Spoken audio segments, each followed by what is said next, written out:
Those cures are going to be insane against Caleb Durward.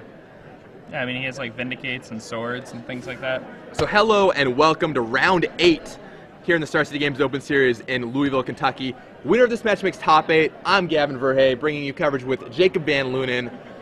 Caleb Durward playing his almost, I don't say trademark, but a deck he's talked about a lot recently, the black-white deck with Stoneforge Mystics. He's added Mirran Crusaders, Phyrexian Obliterators, has some Dark Rituals to power them out. On the other hand, Michael Belfatto playing a pretty stock Merfolk list. Merfolk eliminated Caleb Durward from Columbus last year, like we just talked about. So it's going to be interesting to see if Caleb's out for revenge. Not that he hasn't beaten Merfolk plenty of times in the past, but playing for top 8, we'll see how this works out. Michael Belfatto leads on Aether Vial, which is one of the best starts you can have when you're playing Merfolk. Now let's see what Caleb has to offer here. His deck is chock full of extremely powerful 2-drops. And I think we're going to see Dark Confidant, Stoneforge Mystic, Bitter Blossom. He has all 3 of the cards people hate to see on turn 2. Yeah, GTA, just all the cards you hate to see on turn 2, or, you know, the cost 2 anyway. Oh, him. Another one people hate to see on turn 2. Man. Now, he's 6, and what is it? It's a 2, and... Let's see what he hits. Lord of Atlantis and Mental Misstep. Not bad, not bad. Mental Misstep not that great against Caleb's deck. It does get Swords to Plowshares, Thoughtseize, Dark Ritual, and the 1 Sensei Divining Top. But since Caleb didn't have a 1-drop, he probably doesn't have any of those except for Swords potentially. Is that a Bitter Blossom at the front of Caleb's hand? It is a Bitter Blossom. Oh boy. Well, there's a Silver Gill Adept for Mr. Belfatto, and he shows off as another Silver Gill Adept. That's really good. That's also really good against Caleb's deck. Like, having creatures that cantrip, things to make up for the card disadvantage caused by the Vial and things like that. Those are all really strong effects. So Wasteland for Caleb, and followed us by a Stoneforge Mystic. Alex Bertoncini called Silver Gill Adept the blue Ancestral Recall, because you just play it, it gets a bunch of damage, it draws you a card, or the Merfolk Ancestral Recall. Like, you play it, gets a bunch of damage, draws you a card. Just an overall impressive strategy. Yeah, I mean, Lou Laskin last week said to me that, like, how he started beating Merfolk was he would just force of will Silver Gill Adepts. Yeah, because the cantrip ability is really just lets Merfolk continue to come at you with a stream of creatures. This is actually, the deck Caleb's playing is very similar to the deck that Michael Belfatto top-8 at a Grand Prix with. He was playing mono black, splashing white for Swords. Plowshares, so. That was the crazy Flash Grand Prix. That was the crazy Flash Weird Grand Prix. format. Weird format. Oh, there's Wasteland on Caleb's Scrubland.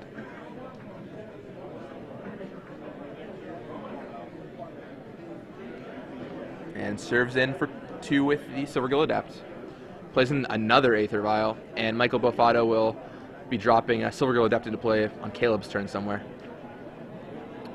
Caleb does have another land, so he can use that Stoneforge Mystic if he wants to, and just passes the turn back. Here comes another Silver Gill Adept for Mr. Belfatto. Yes, and that Jit's going to get active next turn. Yeah, that's a big problem for a Merfolk player. But it's not as big of a problem as one might think, because, like, he's going to trade with the Stoneforge, and if Mike has a Lord, then he's only going to get 1 guy with the Jit. Yeah, the bigger question is if Caleb has more creatures to follow it up with. Yeah, if Caleb doesn't have more guys, then he's in huge trouble, but if he does, then it's really not that bad. In comes Silver Gill Adept for 2. I think Michael Belfatto is gripping Aether Vial, Force of Will, and lands. There's the GT. So he's going to equip here. If Caleb has Swords, that would be pretty brutal. But so that would be about as good as with the Aether Vials out, I don't know if he thinks it's safe to do that. All right, Caleb just serves in. And Michael Belfatto cannot block quickly enough. Yeah. And GTA is one of those cards that's just so good against the Merfolk strategy, and you have to take great care if you're playing Merfolk to not let it get active against you. So trading with that Stoneforge Mystic is good because you leave him out of creatures on the battlefield. You just have to make sure Caleb doesn't present any more. So now we're going to see, maybe Caleb has a Thoughtseize here. Or an Inquisition. A Div Top. Since it's dividing top, seeing if Michael has the mental misstep, which we know he doesn't.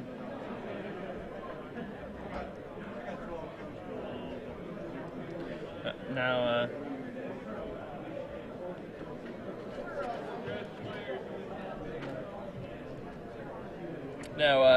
that was a nice play by Caleb. Mike doesn't have anything to put into play with the Aether Vial on his end step, so Caleb decides during his upkeep he's going to use one of the Jit counters. And that's exactly what you want to be doing in that spot.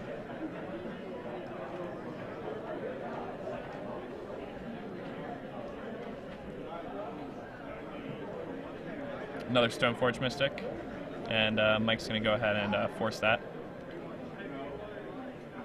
Caleb's going to get to pass the turn.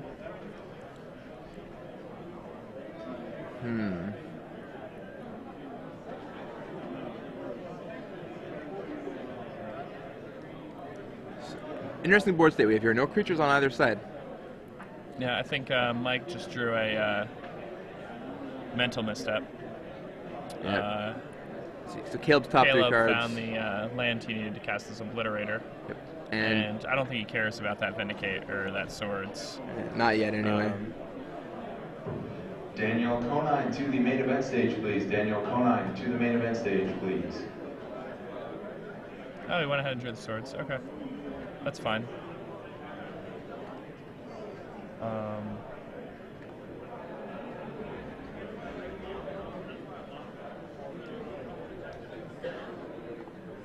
I like this play.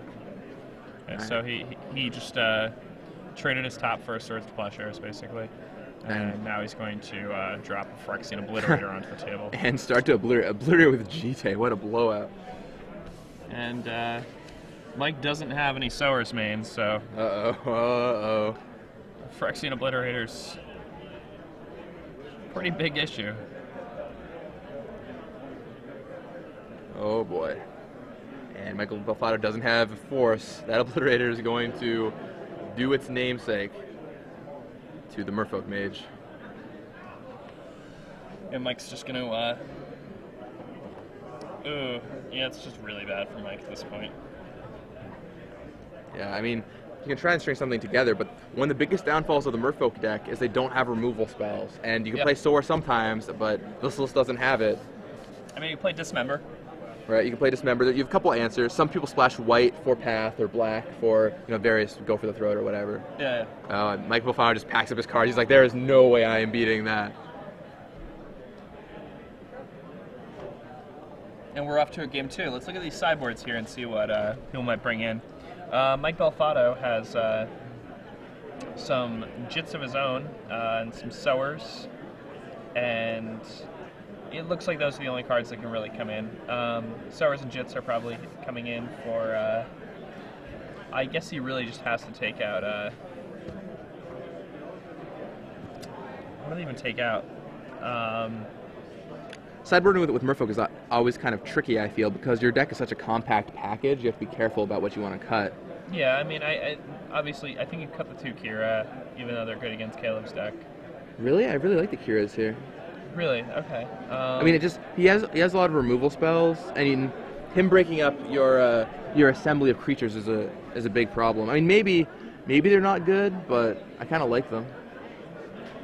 How good is Curse Catcher in this matchup, do you think? It catches potentially, probably Vindicate. I guess you can side out Curse Catcher. And it is a 1-drop. Cards. You want to bring in 2 GT and 2 Soar. I mean, maybe you could take Kira out. I just kind of like it against all the removal. You might not even want to bring in the Jits. I think you definitely want them, if nothing else, because they've removal spells. Yeah, they kill Caleb's. Yeah, and as we saw that game, that's a big problem for Mike Belfatto. On Caleb's side, looks like Dark Blast is a card that's probably bringing in here. Batterskull, I think, is pretty reasonable in this matchup.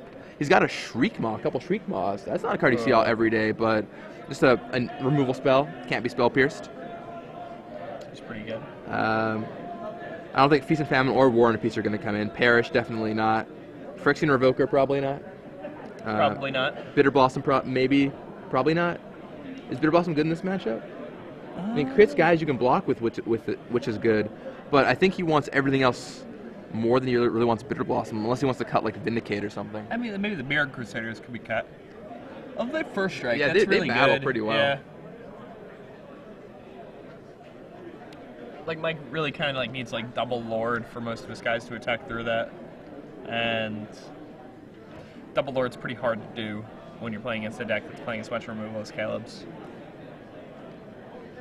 Yeah, it's interesting to see how these black-white decks operate because they just have so many like good cards that their game plan changes almost every game. I feel like some games are hemming you and beating you down with some scrappy creatures. Other games are like playing the Cobblade game of Stoneforge Mystic, put my equipment into play. Yeah, I mean, this deck just has so many angles. I really like the Dark Rituals because like normally you see Dark Ritual in like these like Suicide Black decks and you're like, oh man, like imagine if you drew that card like not in your opening hand, how bad it is. Or like how bad it is when your opponent like has like a counterspell when you chain them or something. But Caleb's deck, like when you draw them in later on in the game, you just use them, like you just dump the mana into like equipping something. And the equipment in his deck are so powerful that it's actually just really, really good. Yeah, I mean, plus he has Phyrexian Obliterator too, which just like you might not always have the mana you need for that, and you can just accelerating out early is just absurd. I mean, obviously there's a lot of good removal in this format, but if they don't have a removal spell for Obliterator, few decks are poised to deal well with it. Yeah, I mean, it's really, really hard. Now, I actually think it's possible, the more I think about it, that running out a fast Obliterator might actually not be something that you want to do just in case, like, you spend so many cards and your opponent just swords it. It might be better to wait until after you've played a couple turns into the game, maybe they swords your Dark Confidant or something, and then you just jam that out there. Obviously, like, turn 1 Dark Ritual, Thoughtseize, Dark Confidant is pretty great as well. Turn 1 Dark Confidant, I get behind that. Anytime you do that, I'll Chrome Mox all day. Oh, yeah. Chrome Mox is really, really good in his deck. I'm surprised he only has 2 copies. Yeah, I'm also really surprised, considering he has 4 Dark Confidant, 4 Stoneforge Mystic, 1 Bitter Blossom with more blossoms on the sideboard.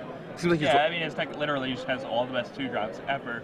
I think he's likely playing Dark Rituals over some Chrome Moxing. And that's fine. A lot of people don't like playing more than 2 Moxes at all. I really hate playing more than 3 Chrome Mox in a deck. Yeah, I will only play more than 3 Chrome Mox unless A, they're really, really important, or B, if you have like Thirst for Knowledge or whatever to throw them away. Like sometimes in some Dark Depths build, the 4th Chrome Mox is pretty important. But yeah, not in this one. But 3 I like a lot. And just looks like Michael Belfatto is taking a trip to Paris already by mulliganing. And not the good kind of trip to Paris either. Mulligan.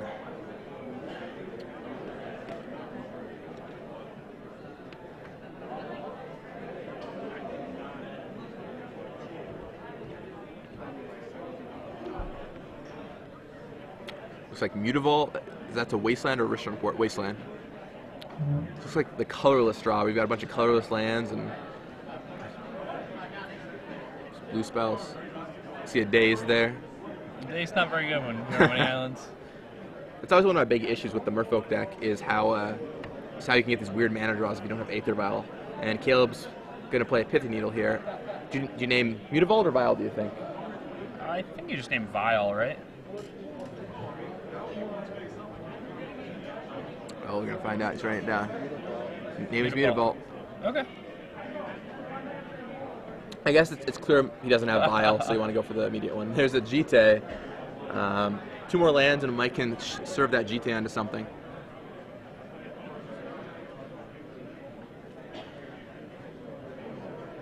All right, Caleb cracks a Bloodstained Mire. He's going to go find Scrubland. Yep. There's Scrubland.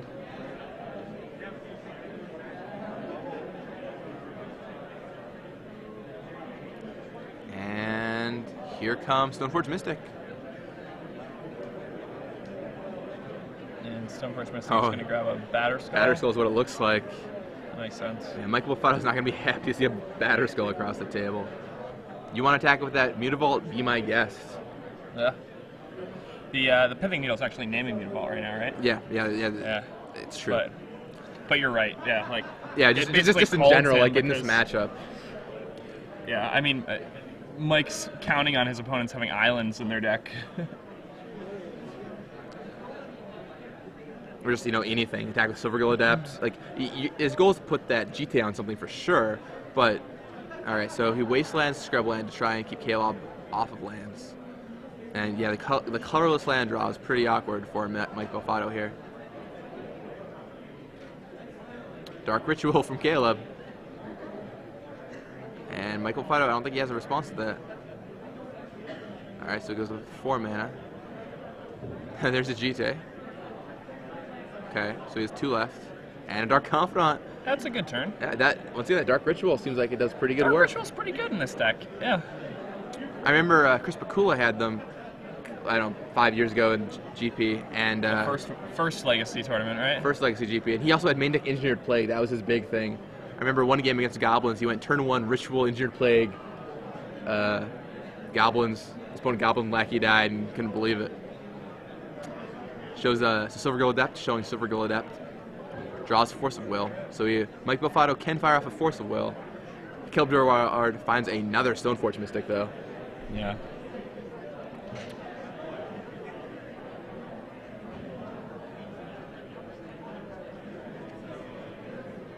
Taps the Swamp, plays a Thoughtseize. Yeah, Caleb's playing a pretty painful deck. He's hurting himself quite a bit with this stuff. Again, once his batter skill comes down, that's kind of irrelevant though. Yeah, definitely. All right, so he lets it resolve, and he sees a hand of Force, Silver Gill Adept, Daze. Now, what do you take here? I think I just take the Silver Gill Adept. For everyone wondering, there you go. Caleb's Stoneforge Mystics are all altered. So the card in the middle there is a Stoneforge Mystic, and if you see any more like it during this match, that's what it is. They're nice Stoneforge Mystics, but they are a little hard to recognize. They don't really look much like a Stoneforge Mystic. Yeah. At least from this far away. All right. Third Mutavault. Pithing Needle's doing work. Deals Vindicate. So he goes to 12. Draws another Stoneforge Mystic. So Caleb's got plenty of Mystics going on, but I don't think he has a white source, which is the big problem here. Yep. He was hoping that Confidant would find him one.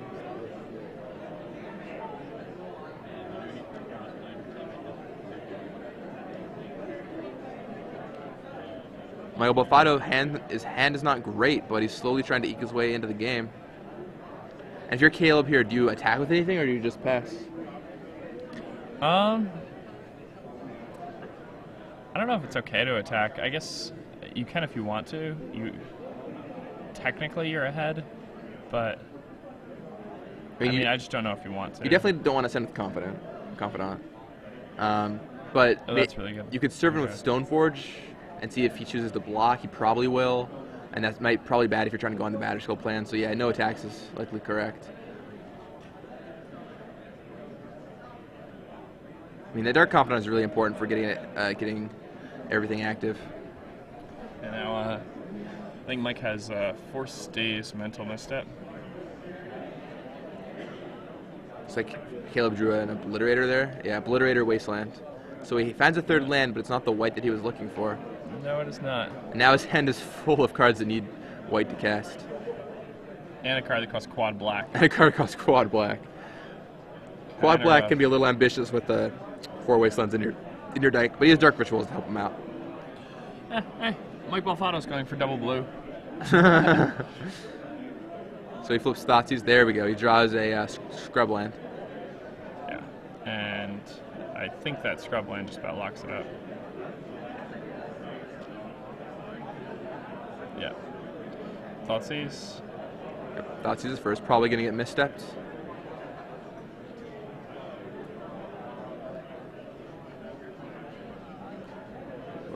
Oh, he hasn't cast it yet.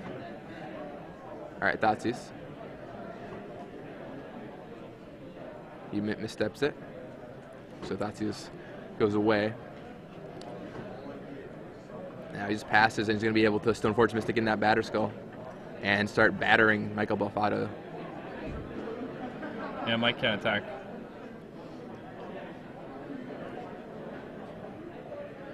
See, like, if I were Mike, I might have just been attacking this whole time. Because I think it's pretty clear Caleb's not going to block with either of his creatures. Or he would have been attacking with them, because like, so I think he probably just missed.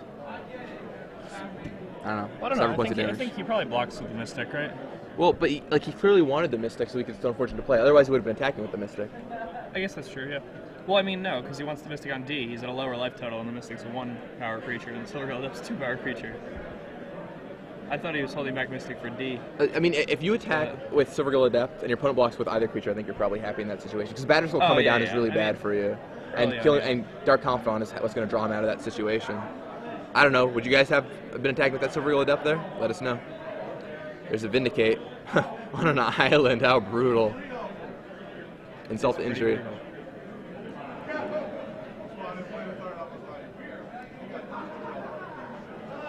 Here comes another Mystic for Caleb Durward. Dazes. And he's still just single force in hand. Wonder if Micah considered dazing the Vindicate on the island so he got the island back. Does not seem unreasonable at all.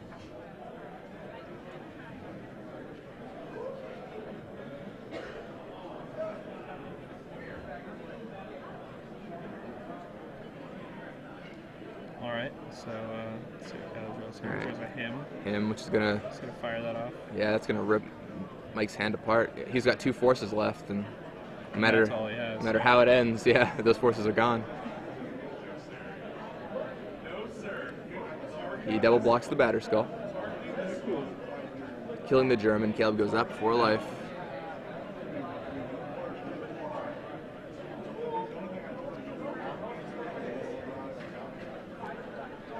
All right, she says to not him. Huh. Maybe he's worried about misdirection or something like that. I don't know. I guess you could always do that. Return Batterskull to your hand, make another 4/4. Yeah, just put it right back into play. I'm greedy. I always like empty my opponent's hand, but Caleb's in such a good position this way. I can't blame him for wanting to make a 4/4 either. Oh yeah, I mean he's just playing tight. That's what he's doing. And you can cast Obliterator this turn if he wants to. Serves in for 7 at least.